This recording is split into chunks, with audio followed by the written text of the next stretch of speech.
ઓમ નમઃ શિવાય અને હર હર મહાદેવ શિવ ભક્તો, હિન્દુ સનાતન ધર્મના દરેક લોકોને, મારી સાથે જોડાયેલા તમામ શિવ ભક્તોને મારા મહાદેવ. શિવ ભક્તો, આજે આપણે વાત કરી ભગવાન શિવજીનો એક અવતાર નંદિકેશ્વર. ભગવાન નંદી, એમ કહેવાય કે ભગવાન શિવજીનો આ અવતાર જ હતા. જે એમ કહેવાય કે ભગવાન શિવજીને આખી દુનિયા ભ્રમણ કરાવે છે. તો સુંદર આજે આપણે કથા સાંભળીએ નંદીશ્વર અવતારની. શિવ મહાપુરાણમાં નંદીશ્વર અવતારની સંપૂર્ણ કથા છે.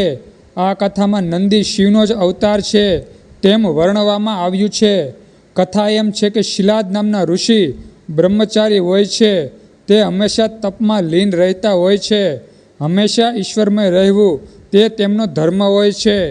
એકવાર શિલાદ મુનિના પિતા શિલાદને વંશવેલો આગળ વધારવા માટે પુત્ર પ્રાપ્તિ માટે જણાવ્યું. શિલાદ મુનિ તો બ્રહ્મચારી હતા, પણ તેમણે પુત્ર પ્રાપ્તિ માટે ઇન્દ્રની તપસ્યા કરવાનું નક્કી કર્યું. શિલાદ મુનિએ ઇન્દ્રને પ્રસન્ન કર્યા, પણ ઇન્દ્રે જણાવ્યું કે આપ બ્રહ્મચારી હોવા છતાં આમ પુત્ર પ્રાપ્તિ કરાવવી તે મારાથી શક્ય નથી. આપ ભગવાન શિવજીની તપસ્યા કરો. શિલાદ મુનિએ શિવની ઘોર તપસ્યા કરી. શિવ પ્રસન્ન થયા. શિલાદ મુનિને કહ્યું કે આપને મારા સમાન જ પુત્ર થશે, અર્થાત તે મારો અવતાર થશે.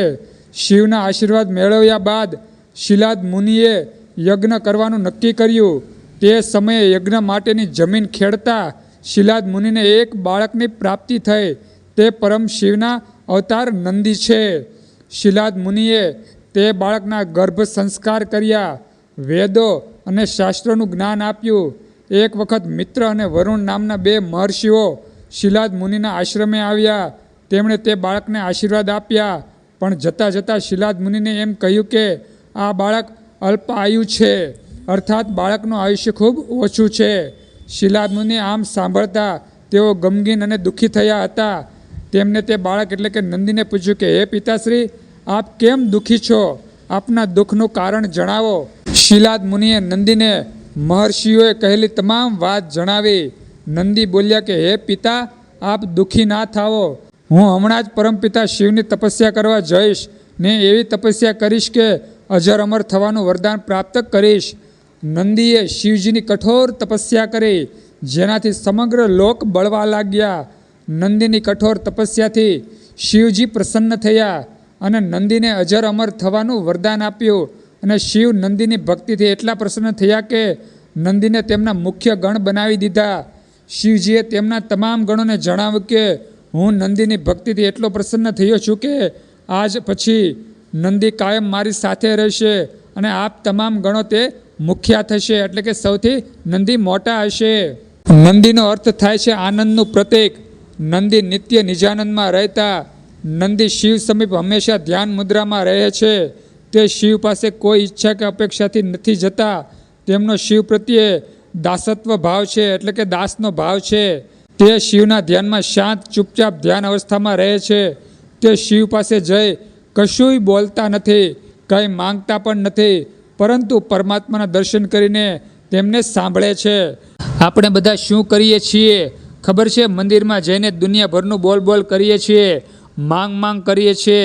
આપણું ધાર્યું કંઈ ના થયું હોય તો ઈશ્વરને કેટલું સંભળાવી દઈએ છીએ, પણ ઈશ્વર મૂર્તિમાં બેઠેલો મૌન અવસ્થામાં બધું સાંભળે જ રાખે છે.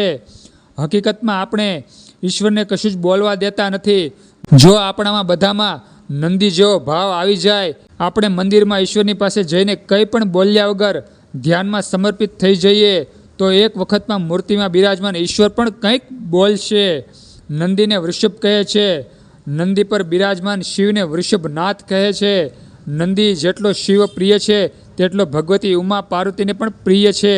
ભગવતી ઉમા જ્યારે નંદી પર બિરાજમાન થાય છે ત્યારે તેને વૃષભ વાહિની કહે છે. તેને આપણે ઉમિયા પણ કહીએ છીએ. નંદી એ ધર્મનું પ્રતીક છે. નંદીના 4 પગોમાં 4 પુરુષાર્થ છે, જેમ કે ધર્મ, અર્થ, કામ અને મોક્ષ. આ ચતુર્વિધ પુરુષાર્થના 4 ચરણ ધર્મના પ્રતીક સમાન નંદી ઉપર ભગવાન દેવાધિદેવ મહાદેવ આરૂઢ થાય છે. શૈવ સંપ્રદાયમાં નંદીએ નંદીનાથ સંપ્રદાય મુખ્ય ગુરુ ગણ્યા છે, જેમના 8 શિષ્ય છે: સનક, સનાતન, સનંદન, સનતકુમાર, તિરુમુલર, વ્યાગપ્રાદ, પતંજલિ અને શિવયોગી. મુનિ નંદીના 8 શિષ્યો 8 દિશાઓમાં શિવના મહિમાનો પ્રચાર પ્રસાર કરે છે.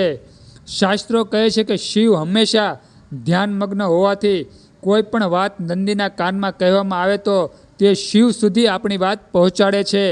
ભક્તો પોતાની મનોકામના સિદ્ધ કરવા આમ કરતા હોય છે. એકવાર શિવજીએ નંદીને આદેશ કર્યો કે પૃથ્વી પર જઈને એવો સંદેશો આપો કે 3 વાર નહાવાનું અને 1 વાર જમવાનું. નંદી પોતાના ભોળા સ્વભાવને આમ બોલતા બોલતા ગયા, પણ વાત ભૂલાઈ ગઈ અને કહેવાય ગયું ઊંધું કે 1 વાર નહાવાનું અને 3 વાર જમવાનું. નંદી જ્યારે પરત કૈલાસ પર્વત તરફ ફર્યા ત્યારે શિવજીએ નંદીને મૂળ વાતનું ભાન કરાવ્યું. નંદીએ શિવજીની ક્ષમા યાચના માંગી, કહ્યું કે પૃથ્વીવાસીઓ, આટલું બધું અનાજ પૂરું પાડવા હું જમીન ખેડીશ. તેથી ખેતરોમાં નંદી બળદ ખેતી કરતા જોવા મળે છે. કહેવાય છે કે સમુદ્ર મંથન સમયે શિવજીએ સમગ્ર લોકની રક્ષા માટે વિષપાન કર્યું. ત્યારે પૃથ્વી પર અમુક ટીપા પડ્યા. એ ટીપા નંદીએ પોતાની જીભથી ચાટી લીધા હતા. તેથી શિવજીને નંદી ખૂબ પ્રિય છે. નંદી સ્વભાવે સૌમ્ય, શાંત, કપટ વગરના અને ભોળા છે. તે પવિત્રતા અને પ્રેમનું પ્રતીક છે. તેમનામાં સમર્પણ અને સહનશીલતા ગુણો છે. તેથી નંદી શિવ અને શક્તિને ખૂબ પ્રિય છે. પેલું નથી કહેતા કે ભોળાનો તો ભગવાન હોય, બસ નંદી આવા જ છે, એકદમ ભોળા. નંદીનું ચિત્ર અને ચરિત્ર તમારા માનસ પટલ પર અસર કરી ગયું હોય તો નંદી જેવા પવિત્ર હૃદય અને મનના તમે બનજો.